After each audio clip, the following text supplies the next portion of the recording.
আমি ওই পাগলা ডাক্তারকে বিয়ে করতে পারবো না। অ্যাম্বুলেন্সে করে বিয়ে করতে এসেছে। এটা কি কি ধরনের পাগলামি? আমার বান্ধবীরা ইতিমধ্যেই হাসাহাসি শুরু করে দিয়েছে। মিলন হাসান নিজের মেয়েকে কি বোঝাবেন, নিজেই তো থতমত খেয়ে বসে আছেন।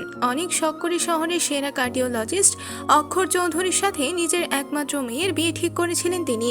আর এখন এসব দেখে তার নিজের সিদ্ধান্তের উপর রাগ হচ্ছে। অক্ষর কারো কোনো বাধা না মেনে মধুজার কক্ষে ঢুকে যায়। মধুজাকে বসে থাকতে দেখে রাগী কণ্ঠে বলে, 10 মিনিট, মাত্র 10 মিনিট সময় দিলাম তোমাকে। হয় চুপচাপ আমায় বিয়ে করে নাও, আর না হলে তোমাকে তুলে নিয়ে গিয়ে বিয়ে করব। মধুজা ভয় পেয়ে গেলেও অক্ষরের সামনে সেটা প্রকাশ করে না। বেশ জোরালো ভাবেই বলে, মিস্টার হার্টের ডাক্তার, আপনি আগে আপনার মাথার ডাক্তার দেখান। অ্যাম্বুলেন্সে করে বিয়ে করতে এসেছেন, পরে দেখা যাবে। বিয়ের পর আমাকে হাসপাতালে নিয়ে গিয়ে রাখবেন। আমাদের বাসর হবে আইসিইউতে। না বাবা না, আমি কোনো রিস্ক নিতে পারবো না। আমি আপনাকে বিয়ে করব না, পারলে ঠেকাও। অক্ষরের খুব বিরক্ত লাগছিল মধুজাকে। নেহাত তার বাবা মা বিয়েটা ঠিক করেছিল, না হলে এখনই বিয়ে করার কোনো ইচ্ছেই ছিল না তার। তার ওপর এই মেয়েটাকে তো কোনো দিনও করতো না। শুনেছে মেয়েটা নাকি জার্নালিজম নিয়ে পড়েছে, আর সাংবাদিক পেশাটা অক্ষরের বরাবরই অপছন্দের তালিকায় শীর্ষে। কারণ অক্ষরের মতে সাংবাদিকরা রংচং মিশিয়ে যেভাবে খবর তৈরি করে, ঠিক তেমনই জীবনটাকেও তারা এভাবেই কাটায়। অক্ষর কোনো উপায় না দেখে মধুজার হাত ধরে ফেলল, একেবারে তাকে নিজের কোলে নিয়ে নিল। মধুজাকে আচমকা এই ঘটনার ফলে হতভম্ব হয়ে যায় মধুজা। আর কিছু বলতে যাবে তখনই অক্ষর বলে ওঠে, চুপ, আর কোনো কথা নয়। একেবারে কবুল বলে আমার বউ হবে। তার আগে যদি কোনো কথা বলো তাহলে তোমার মুখ একদম সেলাই করে দেব। তারপর আর এই মুখ দিয়ে টুস শব্দটি পর্যন্ত করতে পারবে না। মধুজা আর কিছু বলার সাহস পায় না। অক্ষর তাকে তুলে নিয়ে যায় একেবারে বিয়ের আসরে। সব আত্মীয় স্বজন হাঁ করে দেখতে থাকে অদ্ভুত এই বিয়ে, যেখানে কিনা বর বউকে কোলে করে বিয়ে করতে এনেছে। মিলন হাসানও মধুজার পিছু পিছু এসে গেছেন নিজের মেয়ের মতো। এখন তারও ইচ্ছে করছে বলতে, পাগলা ডাক্তার, কোনো সুস্থ মস্তিষ্কের মানুষ কি এরকম কাজ করে? অক্ষর মধুজাকে নিয়ে কোল থেকে নামিয়ে দেয়। কাজী হাঁ করে তাকিয়েছিল তাদের দিকে। অক্ষর মৃদু হেসে বলে, হাঁ করে থাকবেন না কাজী সাহেব, মুখে মাছি ঢুকে যাবে। নিন, আর সময় নষ্ট না করে বিয়ে পড়ানো শুরু করুন। পাত্রপাত্রী দুজনেই উপস্থিত। এবার নিশ্চয়ই আপনার বিয়ে পড়াতে কোনো অসুবিধা নেই। কাজী মাথা নাড়ায়, যার অর্থ না। মধুজা চোখ বড় বড় করে তাকায় অক্ষরের দিকে। এই লোকটার কথা শুনে এখন মধুজার নিজেকেই পাগল বলতে ইচ্ছে করছে। মধুজা নিজের মনে মনেই বলল, এই পাগলটার সাথে সারা জীবন কিভাবে থাকবো? আল্লাহ বাঁচাও। কাজে বিয়ে পড়ানো শেষ করে মধুজাকে কবুল বলতে বলে। মধুজা কবুল না বলে তার বাবার দিকে তাকিয়েছিল। মিলন হাসান এখন খুবই দোটানায় ভুগছিলেন। একবার তার মনে হচ্ছিল বিয়েটা হোক, তো আরেকবার না হোক। তাই তিনিও কোনো সঠিক সিদ্ধান্ত দিতে পারছিলেন না। অক্ষর মধুজার মুখ নিজের দিকে ঘুরিয়ে বলে, কবুল বলে দাও। আমার হাতে বেশি সময় নেই। আজ রাত 8টায় একটা খুব জরুরি অপারেশন করতে হবে। 8টা বাজতে আর 2 ঘন্টা বাকি। যদি সত্যি তুমি না চাও যে তোমার বাসর আইসিইউতে হোক, তাহলে তাড়াতাড়ি কবুল বলে দাও। মধুজার ইচ্ছে করছিল দৌড়ে পালিয়ে যেতে, আর মধুজাও ঠিক তাই করারই চেষ্টাও করে। তখনই অক্ষর তার হাত টেনে ধরে। এতক্ষণ বিয়ে বাড়ির সবাই চুপ থাকলেও এবার মুখ খুলতে শুরু করে। মধুজার কয়েকজন বন্ধু ও কাজিন এগিয়ে আসে। তারা সাফ বলে দেয়, মধুজা না চাইলে এই বিয়েটা হবে না। আপনার ব্যবহার দেখে তো ডাক্তার না, পাগল মনে হচ্ছে। না হলে কেউ অ্যাম্বুলেন্সে করে বিয়ে করতে আসে? পরিস্থিতি দেখে মনে হচ্ছিল বিয়েটা বোধহয় হবেই না। তবে পরিস্থিতির মোড় ঘুরতে বেশি সময় লাগে না। অক্ষরের বাবা অনিল চৌধুরী বিয়ে বাড়িতে এসে উপস্থিত হন। এখানে এসে সব কথাই শুনি তিনি। সব শোনার পর বলেন, আপনারা সবাই ভুল বুঝছেন। আমার ছেলে একটু একগুঁয়ে জেদি হতে পারে, কিন্তু পাগল নয়। ওর কথা কেউ না শুনলে ওর মেজাজ গরম হয়ে যায়, তখন ও এরকম পাগলামো করে ফেলে। মধুজার মামা বলে, আপনি আর শাঁখ দিয়ে মাছ ঢাকার চেষ্টা করিয়েন না। আমার ভাগ্নি এতটা ফেলনা হয়ে যায়নি যে আপনার পাগল ছেলের সাথে ওর বিয়ে দিব।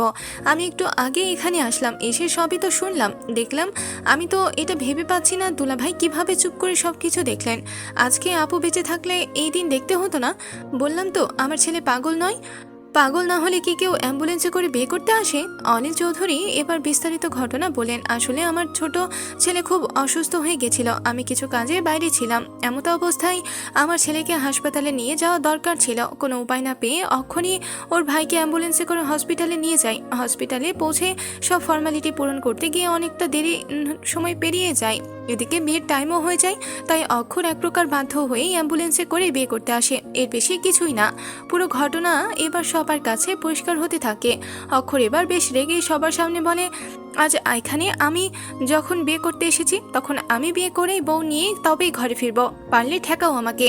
অক্ষর দৌড়ে এসে মধুজার হাত ধরে ফেলল। মধুজা নিজের হাত ছাড়ানোর জন্য চেষ্টা করলে অক্ষর চোখ রাঙিয়ে বলে, ভালোই ভালোই বিয়েটা করে নাও বলছি, না হলে আমি সত্যি সত্যি তোমার মুখ সেলাই করে দিব। মধুজা ভয়ে চোখ বন্ধ করে বলে, আমি রাজি, আমি আমি এই বিয়েতে রাজি। এই এই বাংলা ডাক্তারকে আমি বিয়ে করব। অক্ষর মধুজার গাল টেনে বলে, গুড গার্ল। আর খবরদার আমাকে বাংলা ডাক্তার বলবে না, কল মি ডক্টর অক্ষর। 100 বার ডাকবো, 1000 বার ডাকবো, পারলে ঠেকাও। সেলাই মেশিনটা আনতে হবে মনে হচ্ছে। মধুজা ভয়ে মুখে আঙুল দেয়। মধুজার মামা মধুজার কাছে আসে, তুই কি সত্যি এই বিয়েতে রাজি মধু? মধুজা মাথা নাড়ায়, যার অর্থ হ্যাঁ। মধুজার মামাও তাই আর অমত করতে পারেন না।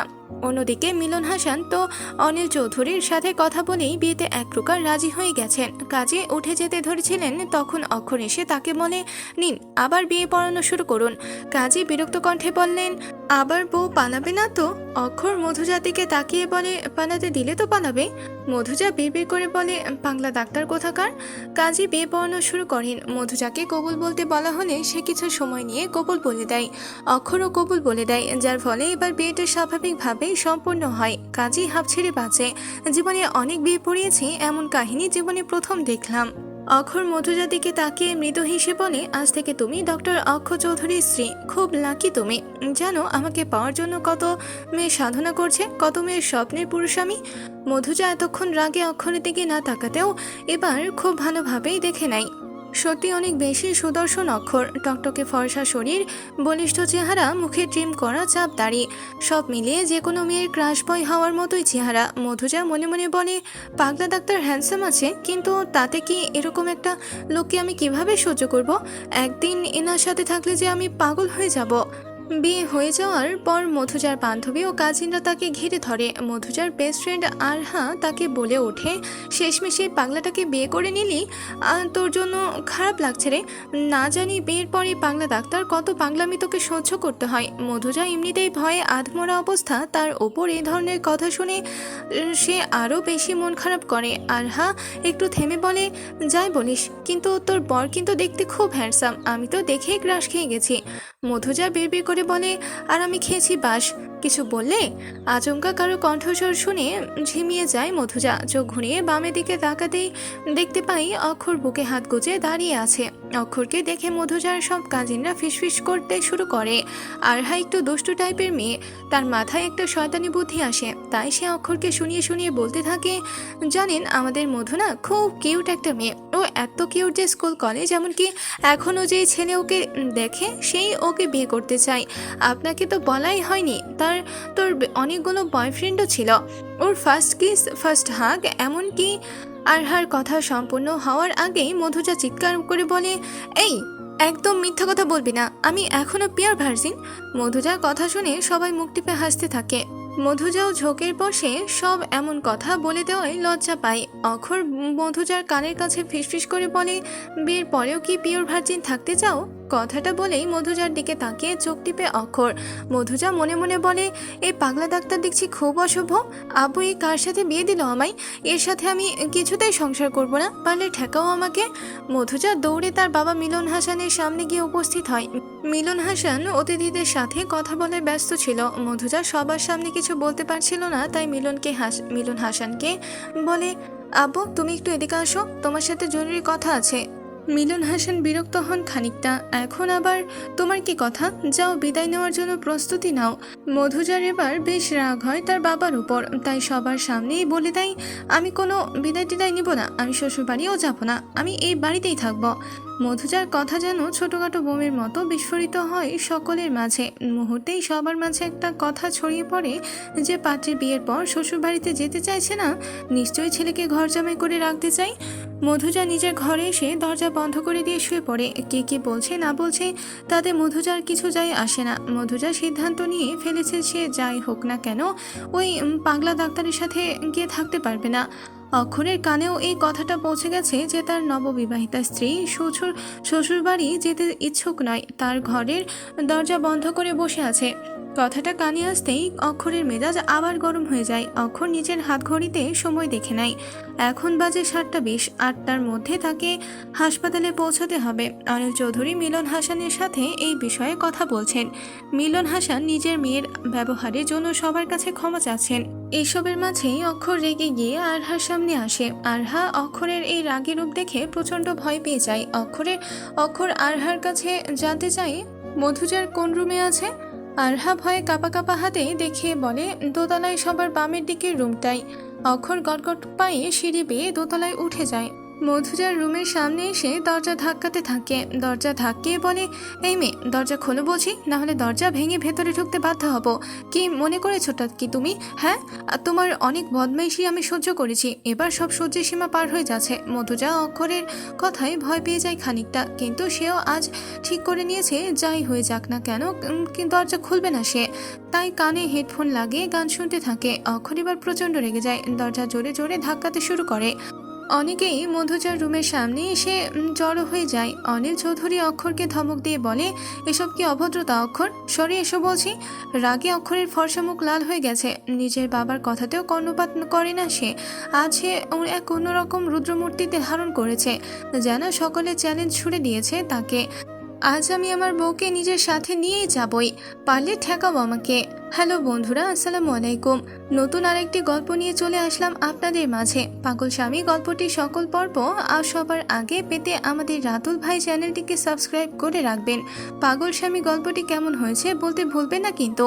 ধন্যবাদ।